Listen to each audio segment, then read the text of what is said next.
Good evening, my friends.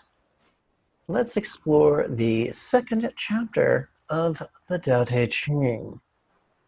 My name is Lama Jigme Gyatso. Welcome to the Buddha Joy Meditation School. If you have not already, do take a moment to click that red subscribe button and then click the icon in the shape of a bell so that you'll be notified the next time I upload a video. Let's dig in. We'll begin just by a casual recitation, and then you'll receive some explanation. Let's jump right in.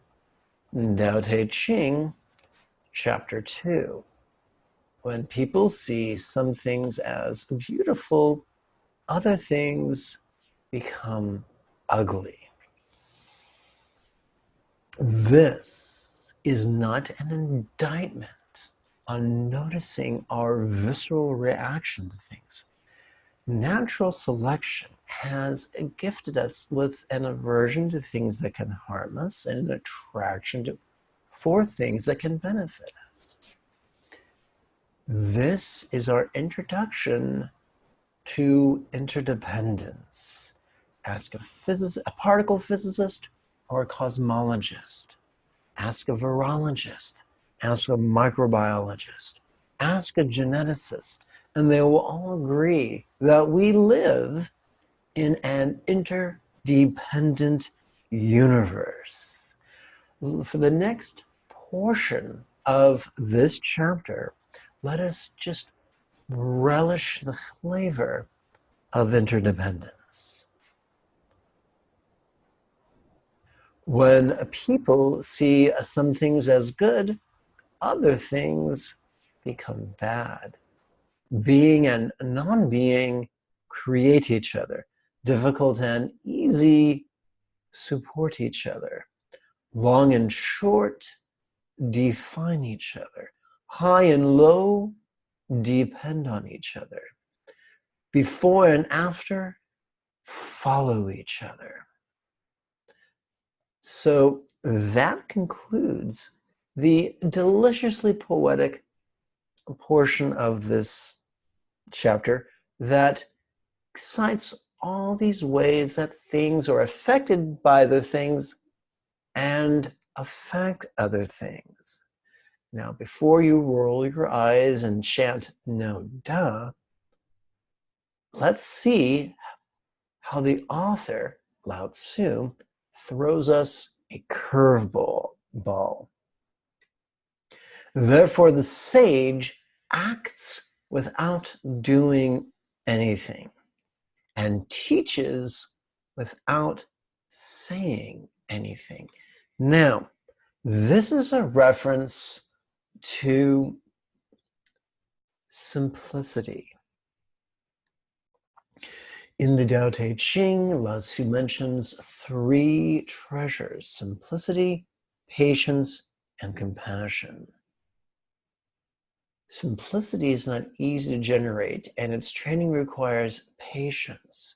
But simplicity is the key to making the most of our interdependence, thus maximizing our practical compassion. Now, this leads to the question, what is the simplicity of which you speak? It can be said, and I've said many times, that the Tao Te Ching is a love letter to the path yin.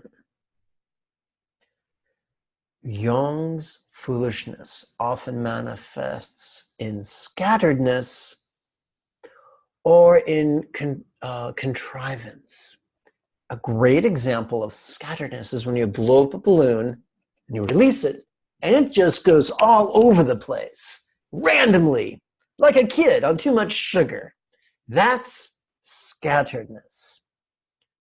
Contrivance is when we are caught in the grips of perfectionism and we try to control our circumstance and our companions and our body and our thoughts and our feelings. And really, I ask you, have you ever met a happy control freak?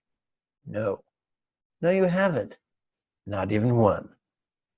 So the antidote for scatteredness is centeredness, or what the Buddha described as tranquility. And, or better yet, collectedness. And the antidote for contrivance or controlling tendencies is spontaneity. If you put those two together, you wind up with centered spontaneity. The two balance each other out. And that is what Lao Tzu referred to as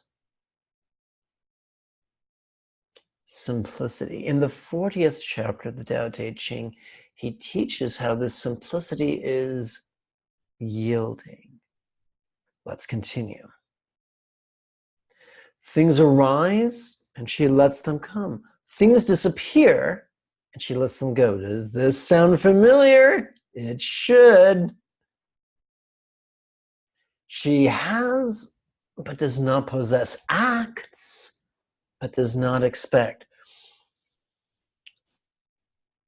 A natural human tendency is to wish to shove away painful things and to clutch onto pleasurable things. But here we read that the sage might have something pleasurable, but she isn't possessive. She's released her grasping.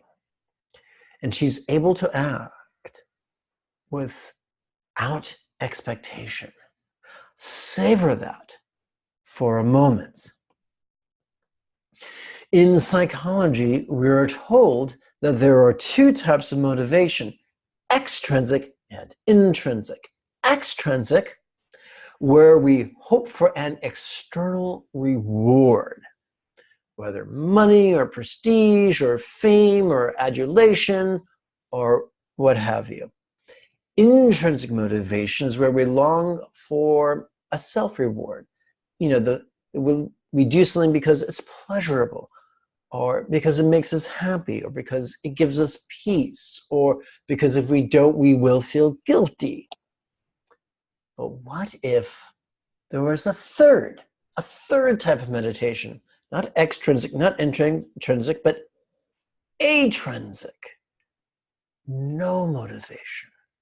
What if we were able to move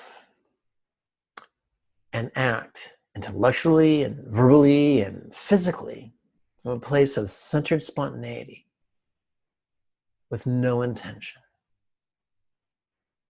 Acting without expectation. It isn't scattered, it isn't contrived.